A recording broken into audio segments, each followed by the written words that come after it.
মাটির দেশে ধনেশ্বর নামে এক সওদাগর ছিলেন। তার ছিল এক পুত্র আর এক কন্যা। কন্যার নাম কাজল রেখা।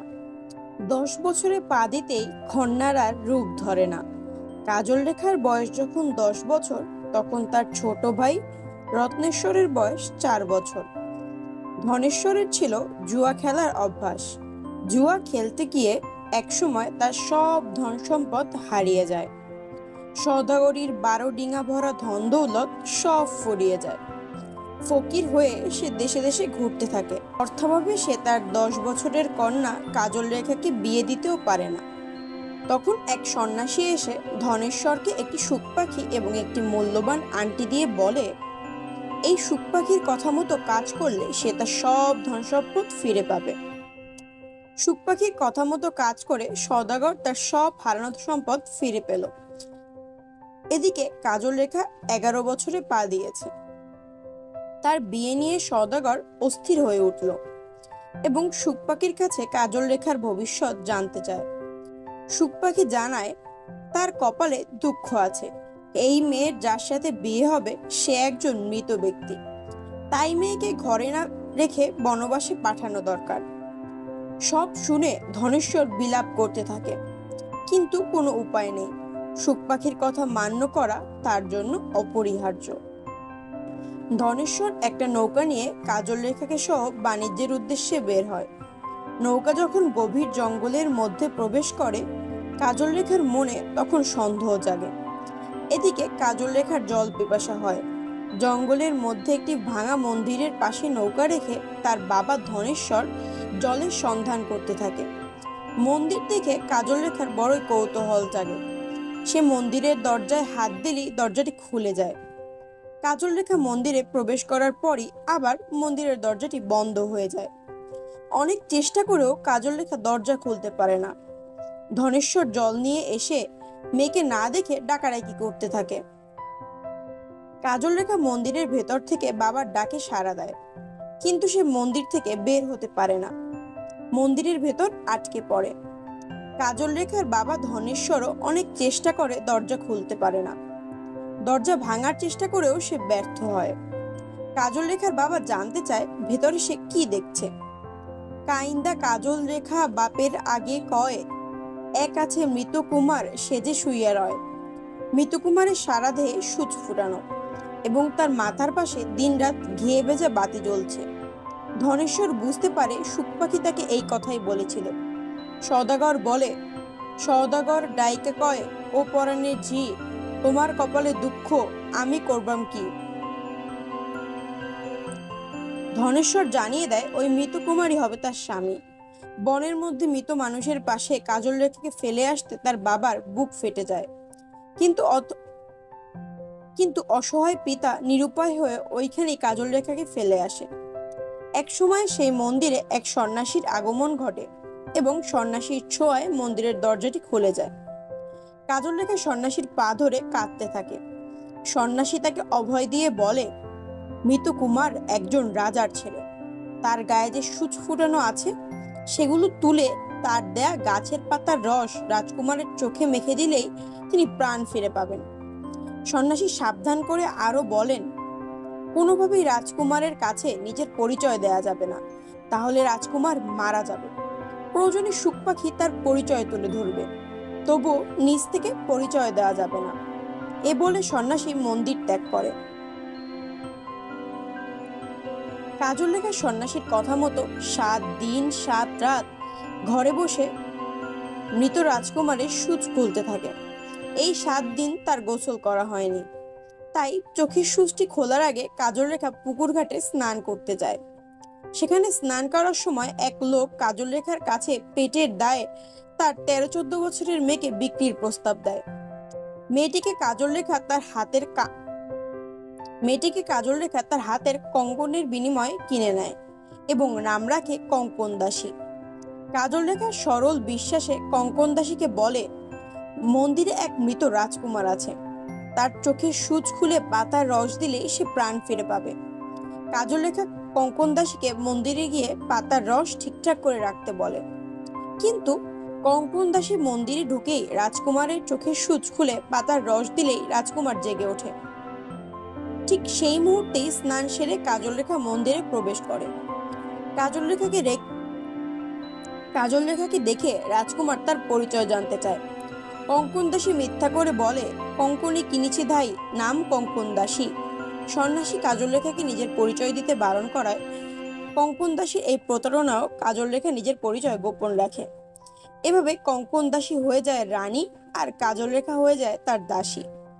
কাজল রেখা যাতে রাজকুমারের কাছে নিজের পরিচয় না দিতে পারে, সেজন্য কঙ্কন দাসী সব সময় তার দিকে খেয়াল রাখে। কিন্তু কাজল রেখার রূপ আর আচার আচরণে মুগ্ধ হয় রাজকুমার। রূপে গুণে মুগ্ধ হয়ে সুচ রাজকুমার কাজল রেখাকে মনের গোপন কথা একবার বলেছিল, তোমার সুন্দর রূপলো কন্যা চাঁদ লাজ পায়, তারাইও না কন্যা মোরে, লো মোরে প্রাণ যায়। অন্যদিকে নকল রানীর স্বভাব চরিত্র, কথাবার্তা, আচার আচরণে বিরক্ত হয়ে মনের দুঃখে রাজার দেশ ভ্রমণে যায়। দেশ ভ্রমণে বের হওয়ার সময় রাজকুমার নকল রানীর কাছে কি কি আনবে তা জানতে চায়। নকল রানী বেতের কুলা, কাঠের ঢেকি, পিতলের নথ আনতে বলে। অন্যদিকে রাজা কাজল রেখার জন্য কি আনবে তা জানতে চাইলে কাজল রেখা একটি ধর্মমতী সুখ পাখি আনতে বলে। এদিকে রাজার অনুপস্থিতিতে নকল রানীর হুকুমে মন্ত্রী রাজ্য চালাতে গিয়ে রাজ্যের ক্ষতি হয় এবং শেষ পর্যন্ত কাজল রেখার পরামর্শে সেই বিপদ থেকে রাজ্য উদ্ধার পায়। নকল রানীর চাওয়া জিনিসপত্র খুব সহজে পেয়ে গেলেও কাজল রেখার সুখ পাখি পেতে রাজার বেশ বেগ পেতে হয়। অনেক কষ্টে একটা সুখ পাখি সংগ্রহ করে রাজা দেশে ফেরেন। রাজ্যের অবস্থা জানতে পেরে নকল রানীর সম্পর্কে রাজার মনে একটি গভীর সন্দেহের সৃষ্টি হয়। রাজা ও মন্ত্রী মিলে নকল রানী ও কাজল রেখাকে রান্না বান্না ও আঁকাআঁকির বিভিন্ন বিষয় পরীক্ষা করেন এবং কাজল রেখা কোনো উচ্চ বংশের মেয়ে বলেই প্রমাণিত হয়। এদিকে কাজল রেখার রূপে গুণে মুগ্ধ হয় রাজকুমারের এক বন্ধু। কাজল রেখাকে পাওয়ার জন্য সে মরিয়া হয়ে ওঠে। নকল রানীর সাথে সে ষড়যন্ত্রে লিপ্ত হয়। কাজল রেখার চরিত্র খারাপ এটা প্রমাণ করার জন্য তারা কাজল রেখার শোভার ঘরের সামনে গোপনে সিঁদুর লাগিয়ে দেয় এবং রাজার বন্ধু সেই সিঁদুরের উপর 4টি পদচিহ্ন রেখে আসে। এসব দেখে রাজার মনে সন্দেহ হয়। রাজা কাজল রেখার কাছে এর কৈফিয়ত জানতে চায়। কাজল রেখা সুখ পাখিকে সাক্ষী মানে। সুখ পাখি বলে, কপালে কইরাছে দোষ, পড়িয়াছে দোষে, কলঙ্কি বলিয়া কন্যারে দেও বনবাসে। রাজকুমার তার বন্ধুর মাধ্যমে কাজল রেখাকে একটি দ্বীপের চরের মধ্যে নির্বাসনে পাঠায়। রাজকুমারের বন্ধু এই সুযোগে কাজল রেখাকে গভীর সমুদ্রে নিয়ে মনের গোপন কথাটি বলে এবং বিয়ের প্রস্তাব দেয়। কাজল রেখা তার প্রস্তাব প্রত্যাখ্যান করলে সে বেপরোয়া হয়ে ওঠে এবং নৌকা ঘুরিয়ে তার বাড়ির দিকে কাজল রেখাকে নিয়ে যেতে শুরু করে। অসহায় কাজল রেখা এই সময় প্রার্থনা জানায়, সতী নারী হই যদি সমুদ্রে দেও চড়া। কাজল রেখার প্রার্থনায় সমুদ্রের চর জাগে এবং সেই চরে ওই নৌকা আটকে যায়। রাজার বন্ধু উপায়ন্তর না দেখে কাজল রেখাকে সেই জনমানবহীন চরই নামিয়ে দেয়। কাজল রেখাকে নামিয়ে দিলে নৌকাটি ভেসে ওঠে এবং সেই চর ছুটে যায়। রাজার বন্ধু তাকে একা রেখে নিজ গৃহে ফিরে আসে। এদিকে রত্নেশ্বরের বাণিজ্য জাহাজ ঝড়ের কবলে পড়ে সেই জনমানবহীন চরে এসে আটকে যায়। এই শূন্য চরে কাজল রেখাকে দেখে সবাই বিস্মিত হয় এবং কাজল রেখাকে তুলে রত্নেশ্বর বাড়িতে নিয়ে আসে। কাজল রেখার কাছে এই বাড়ি চিরচেনা মনে হয় এবং সে নীরবে কাঁদতে থাকে। কাজল রেখার কাছে মনে হয় এই দীর্ঘ 12 বছর পর সে যেন তার পিতৃগৃহে ফিরে এসেছে, কিন্তু সে কিছু বলে না। রত্নেশ্বর কাজল রেখার রূপে মুগ্ধ হয় এবং কাজল রেখাকে সে বিয়ের প্রস্তাব দেয়। প্রস্তাব শুনে চমকে ওঠে কাজল রেখা, বলে বংশ পরিচয় জানা ছাড়া কাউকে বিয়ে করতে নেই এবং এই বংশ পরিচয় জানার জন্য সে সুচরাজার কাছ থেকে সুখ পাখি নিয়ে আসতে বলে। রত্নেশ্বর অনেক ধন সম্পদ সহ লোক পাঠায় সুখ পাখি আনার জন্য। অন্যদিকে কাজল রেখাকে নির্বাসনে দিয়ে সুচরাজার পাগল প্রায় অবস্থা। সে দেশে দেশে কাজল রেখার সন্ধান করতে থাকে।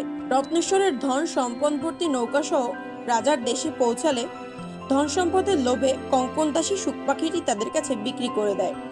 সুখ পাখি পেয়ে রত্নেশ্বর সারা দেশে ঢাকঢোল পিটিয়ে দেয় যে সুখ পাখি কাজল রেখার বংশ পরিচয় বলবে এবং শর্ত মতে সে কাজল রেখাকে বিয়ে করবে। সুখ পাখি কর্তৃক কাজল রেখার বংশ পরিচয় বলার এই আয়োজনে সুচ রাজাও এসে হাজির হয়। কিন্তু নির্দিষ্ট দিনে সুখ পাখির কথা শুনে রত্নেশ্বর বুঝতে পারে কাজল রেখা আসলে তার হারিয়ে যাওয়া বোন। আনন্দে এবং একই সাথে লজ্জায় রত্নেশ্বর কাজল রেখার পা ধরে ক্ষমা চায়। অতঃপর সুচ রাজার সাথে মহা ধুমধামে বিয়ে হয় কাজল রেখার। বিয়ের পর সুচ রাজা নিজের রাজ্যে ফিরে আসে এবং কঙ্কন দাসীকে বলেন ভাটির রাজা রত্নেশ্বর তাদের বাড়ি লুট করতে আসবে, সেজন্য একটি গর্ত করে কঙ্কন দাসী সব সম্পদ যেন সেখানে লুকিয়ে রাখে। কঙ্কন দাসী তার সম্পত্তি রক্ষার্থে সবার আগে গর্তের মধ্যে প্রবেশ করলে রাজার ইঙ্গিতে রাজার লোকজন কঙ্কন দাসীকে মাটি চাপা দেয়। আর এরপর সব গল্পের মতোই সুচ রাজা এবং কাজল রেখা সুখে শান্তিতে বসবাস করতে থাকে। উল্লেখ্য, ময়মনসিংহ গীতিকা একটি সংকলন গ্রন্থ যাতে তৎকালীন পূর্ব ময়মনসিংহ অর্থাৎ বর্তমান নেত্রকোনা অঞ্চলের প্রচলিত 10টি পালা গান লিপিবদ্ধ করা হয়েছে। প্রথম খণ্ডের 10টি পালা গান রচয়িতা ভিন্ন ভিন্ন হলেও সংগ্রাহক চন্দ্রকুমার দে। এই গানগুলো প্রাচীন কাল থেকে মানুষের মুখে মুখে প্রচলিত হয়ে আসছে। তবে 1923 সাল থেকে 32 সাল পর্যন্ত ডক্টর দীনেশচন্দ্র সেন এই গানগুলো অন্যান্যদের সহায়তায় সংগ্রহ করে এবং নিজের সম্পাদনায় কলকাতা বিশ্ববিদ্যালয় হতে প্রকাশ করেন। তৎকালীন ময়মনসিংহ জেলার নেত্রকোনা মহকুমার আথৈর নামের এক স্থানের অধিবাসী চন্দ্রকুমার দে এসব গাথা সংগ্রহ করেছিলেন। এই গীতিকাটি বিশ্বের 23টি ভাষায় মুদ্রিত হয়। ময়মনসিংহ গীতিকায় যুক্ত হওয়ার একমাত্র রূপকথা কাজল রেখা পালা। এই পালার রচয়িতা অজ্ঞাত। ময়মনসিংহ গীতিকা আমাদের সংস্কৃতির একটি অংশ। কত মিথ আর মাইথোলজির ভিড়ে হারিয়ে যায় আমাদের বাংলার আনাচে কানাচে থাকা গল্পগুলো। তার অস্তিত্ব তবুও দুনির্বার আমাদের সত্তায়, আমাদের সত্তার সাথে মিশে থাকে বলে হয়তো যুগের পর যুগ বেঁচে থাকে আমাদের এই রূপকথাগুলো। কিন্তু এই যে জেনজি আর আর্টিফিশিয়াল ইন্টেলিজেন্সের ভিড়ে কোথাও কি হারিয়ে যাবে সব উপাখ্যান, নাকি রক্তস্রোতে মিশে থাকা এসবের অস্তিত্ব অস্বীকার অসম্ভব?